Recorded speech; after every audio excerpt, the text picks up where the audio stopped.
Hey guys, welcome back to my channel. Today I have a really fun one for you and I'm talking about my favorite topic in makeup, which is eyeshadow palettes. And I do this video every year talking about my favorite palettes that I tend to pull out in the fall. So it's not technically fall for another couple of weeks, but here in Connecticut, we're starting to have like those warmer days and then the cooler nights and early mornings where you have to put a jacket or a sweatshirt on. And honestly, it's my favorite time of year. I love it so much. I am over the heat of the summer, ready to move on to a little bit cooler weather. I don't like the winter though, so this is very short-lived here. So I do really enjoy it. And along with that, I tend to kind of stop picking those lighter summer colors that I've been wearing and start gravitating more toward those richer, deeper fall colors, both with my clothing and my makeup. So today I'll be sharing the palettes that I tend to use the most this time of year, both old favorites in my collection, as well as some new palettes that I've gotten very recently that I've been playing with.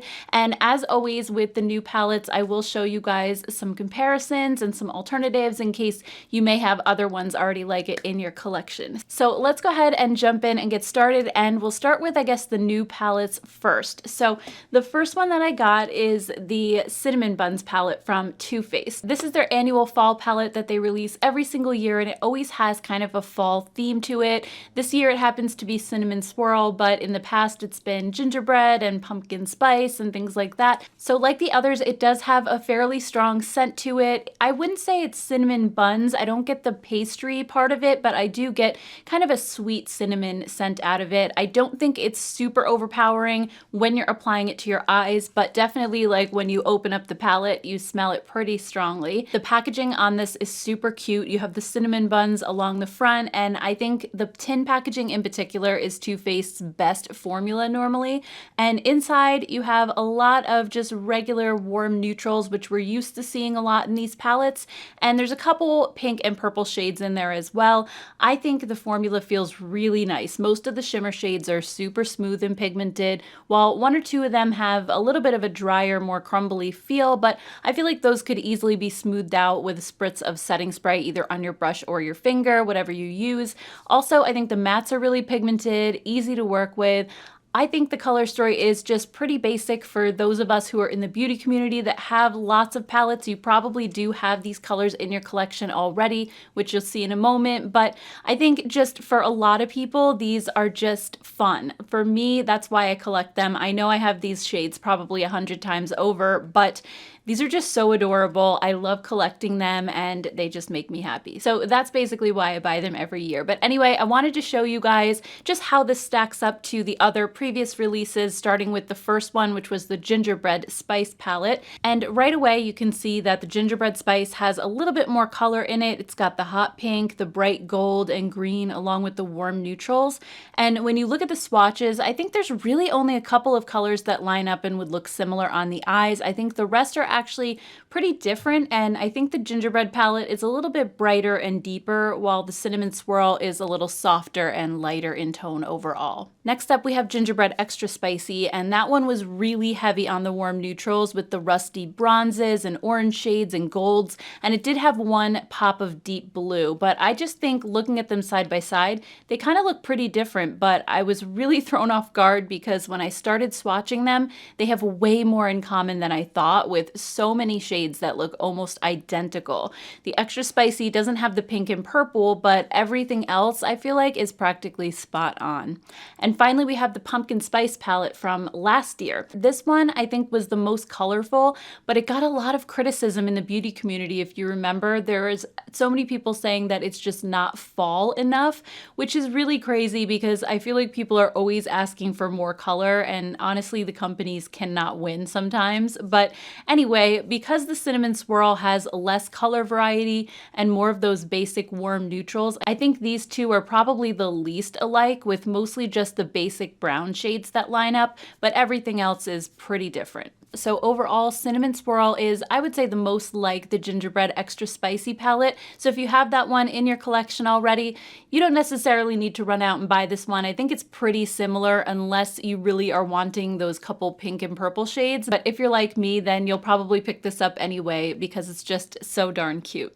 Next up, we have the Natasha Denona Retro palette, and this one I was so excited to see because I just love the color story so much. Even though it's nothing like the mini retro, which I also really enjoyed, I just think this is a beautiful fall color story, even though it's not those traditional orange and gold type of shade. So this one actually has rosy shades of burgundy, mauve, and taupe, and dusty pinks, and the shimmer shades feel very, very smooth and buttery, and they're super pigmented except for the shade Psychedelic, which is in the middle of the palette, and it's a stunning multi-dimensional topper that looks amazing layered over any shade in the palette. I'm normally not a fan of toppers, but that one is gorgeous. The matte shades are a mix of powder and cream to powder formulas, and I haven't traditionally loved the cream to powder formulas in the past, but they're growing on me a little bit because they do give a really soft blendable wash of color, which is a nice break from her powder mattes, which can sometimes be a little difficult to blend out. They do dry out over time, which I think is my biggest problem with them, but all in all, I'm having so much fun with this palette because I don't have a lot in my collection that's like this, but there are two palettes that I wanted to show you really quickly. The first one is the Modern Renaissance palette from Anastasia. When this was launching and people were posting about it on Instagram, everybody, all the comments kept saying it looks just like Modern Renaissance. So I wanted to see how they stacked up together. And looking at them side by side, I don't think it actually looks quite as pink and burgundy. It has more of a red and orange vibe to it. And when you swatch them together, I don't really see any shades that are exactly the same. I feel like the brown shades and one or two of the reds kind of jump out at me as being similar, but I think the shimmer shades in the Modern Renaissance palette are a bit softer and more satiny, while the retro shimmers are way more shiny and metallic. So I really don't think that these are as similar as people were making them out to be. I think the retro palette definitely is just more pink, burgundy, and mauve, and this one has a lot more of the red and oranges in it. Plus, like I mentioned, the finish of the shimmer shades is completely different between both palettes. And then another one that I personally thought of when I first started playing with the retro palette was the Naughty Nude palette from Huda Beauty. I think this one is so super similar. When you look at them side by side, it doesn't really look like they're super close, but once I started swatching them, I realized how many similar shades there were. It's so crazy. Both of them have that rosy tone color story, and the Naughty Nude doesn't have the taupe shimmer in the retro palette. That's towards the left-hand side of your screen, and it also has a gold shade as well that's not in the retro. But it's close enough that I feel like if you have Naughty Nude already, which is a stunning palette and has an awesome formula, then you may not feel like you need to go out and pick up the retro palette unless you really prefer Natasha's formula. To me, I think that the Huda ones, at least the shimmer shades, have almost a little bit more intensity. They're a little more metallic. These are a little bit less metallic and a little more smooth. So just something to consider if you're thinking about picking up the retro palette. But overall, I am really enjoying this and I love the color story. Next up, if you like smaller palettes, Huda Beauty just released some new animal themed palettes, and I have this one right here, which is the Wild Obsessions Tiger palette, and this one is so fall to me. I love the colors. It just looks like the leaves when they change here in New England with the brown and the orange and the rusty and the green shades. The formula is amazing as well, especially if you're into like really foiled metallic shadows that look really shiny on your lids. These just have so much dimension to them. They're beautiful. And the matte shades also have tons of pigmentation, and I find them to be very easy to work with as well. This is actually the palette that I'm wearing on my eyes today. I used this orange shade in my crease. I used the deep brown just a little bit in the outer corner, and then I put this greenish yellow shade all over my lid. And I also used this lighter yellow shade as kind of a transition or blending color. And I just love the combination. I think it's so pretty for fall. So just quickly, I did want to compare it to the Naked Honey palette from Urban Decay because I do think they are very similar, at least as far as like the yellowy greens and the browns kind of jumped out at me the most. But I do think that the Huda palette has more color variety. You have the pink in there and the yellow and the brighter pop of orange. And I think it's just just a little bit more versatile than the Naked Honey palette. I think you can create a bigger variety of looks since Naked Honey is mostly all of the same tones. And I also find that the shimmer shades in the Huda palette are a bit more metallic. So if you prefer that type of look, I think you'll enjoy it a little bit more than Naked Honey as well. So actually the Urban Decay Naked Honey palette was in my top fall palette video last year, but this year I'm replacing it with this one just because I enjoy it a lot more. I just think I can get more looks out of it, and I also enjoy the formula a little bit better. The next fall palette I wanted to mention is the new Colourpop It's a Mood palette. So I'm not really going to spend too much time on this one because I already did an entire video just dedicated to this palette and also did some comparisons to other Colourpop palettes like the So Jaded palette and Good Sport, also to the Too Faced Pumpkin Spice palette. So this is a very fall inspired palette. It has a lot of jewel tones. It also has those really rich warm tones in it, and it has a little bit of a grungy vibe too. You do have the warm neutrals, but mixed with the cool teals and the greens and purples, and honestly I think it is such a stunning combination. It's a little bit different than your traditional fall palettes, but I just think that the colors work because they're those richer and deeper tones. So if you haven't checked this one out and you really like wearing color, definitely check it out. I've actually been using this a lot more than I thought I would, so it's a beautiful palette. Okay, so those are the 4 new palettes that I've gotten, but now let's move on to some of the older palettes in my collection that I always pull out this time of year. The first one is Good Sport from Colourpop. So I always feel bad talking about this one because you guys can't get it anymore. It's discontinued, but I can't do a fall video without mentioning it because I just love it so much. It has an amazing formula, and I just think these colors are just, they work so well together. And there's just something about it that's so unexpected and different, but it still has those cozy fall vibes. You have those warm tones, but also mixed with the pops of purple and green, and it just makes for such a nice combination. And if you really love this color story, I did actually do a whole video on dupes for the Good Sport palette. So some of them are Sydney Grace singles that I put together and are pretty much exactly spot on. And there's a couple other options in that video as well. So I'll link it down below in the description box in case you want to check that one out if you really love this color story. But also, I have to say the It's a Mood palette from Colourpop kind of has the Good Sport palette in it. So if you watched my It's a Mood palette video that I did last week, you'll see I did do comparison swatches between these two, and there's a lot of similarity going on. So even though you can't get this one, I feel like this is the next best thing. Or if you love Sydney Grace's formula, you could always put together your own 12 pan of Good Sport. It is gonna cost a bit more though, so just keep that in mind. But their formula is really good as well. So anyway, that's the Good Sport palette. The next one is the LA Girl Keep It Playful, and this is in the shade Downplay.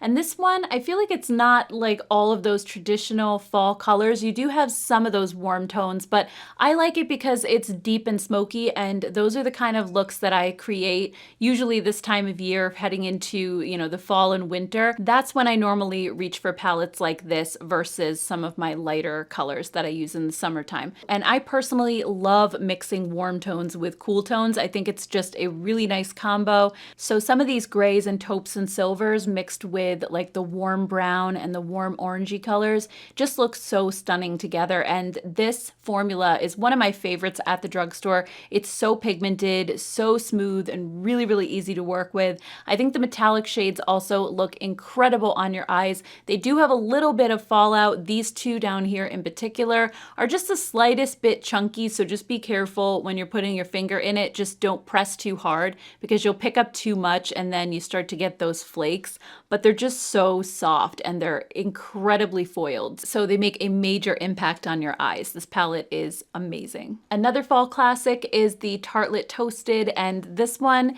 I've had for many years now. I actually should probably get a new one because I don't know how long this one's gonna last. I've had it for years and years, ever since it came out. And I think the formula is still incredible. It's not dry, it's really creamy and soft. It still smells amazing. It has this really rich vanilla scent to it.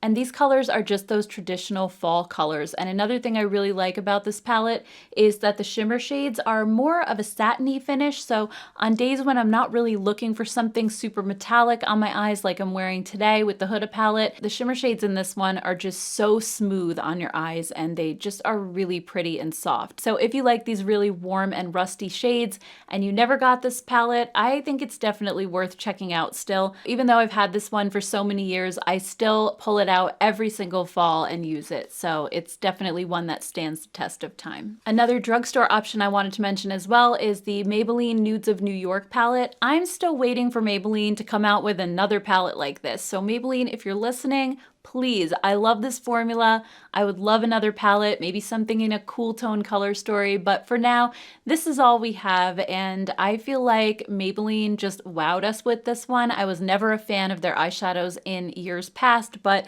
this formula was incredible. I think the mattes blend beautifully and they adhere nicely to your skin. They don't blend away. They're not too powdery. And the shimmer shades as well, while they're not super metallic or foiled, they have a nice bit of shine to them. They're super smooth on your eyes. And overall, the palette is really nicely pigmented. And I just love the warm color story without being too warm. Like it's not too dark or red or orange. It's just a really soft, easy to wear palette. And you have that slightly warmer tone vibe to it with a couple cool tones mixed in. It's actually a really close dupe for the Soft Glam palette from ABH as well. So this is another favorite for sure. And then last but not least, I wanted to mention the Sigma Spicy palette. So this one is fairly new. It came out earlier this year, and these are just really cute 9-pan palettes. Again, if you like a smaller, more condensed version of some of these bigger palettes that I've shown you, this has all of those warm, spicy tones without being super overwhelming. Also, I think that the color story is a little more like traditional than the Huda one that I showed you earlier, so I feel like that one's a little bit more unique and maybe not to everybody's taste, but this one, if you like warm neutrals, you honestly can't go wrong, and I think the formula is beautiful on it as well. If you like those more foiled metallic shadows, this definitely has that. These have a lot of sparkle to them, and the matte shades are just very easy to blend and easy to work with as well. So this is a palette I've actually been excited to use. I got it back in the spring and I was wearing more lighter colors at that time, so I've kind of been holding it and waiting for fall.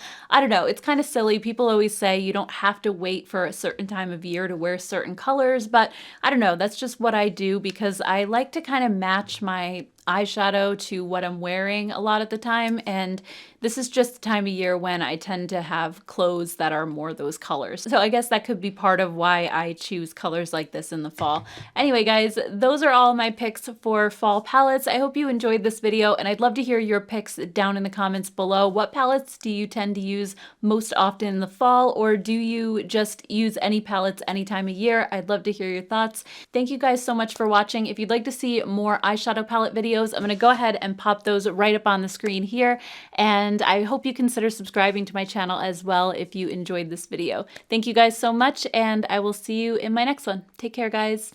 Bye.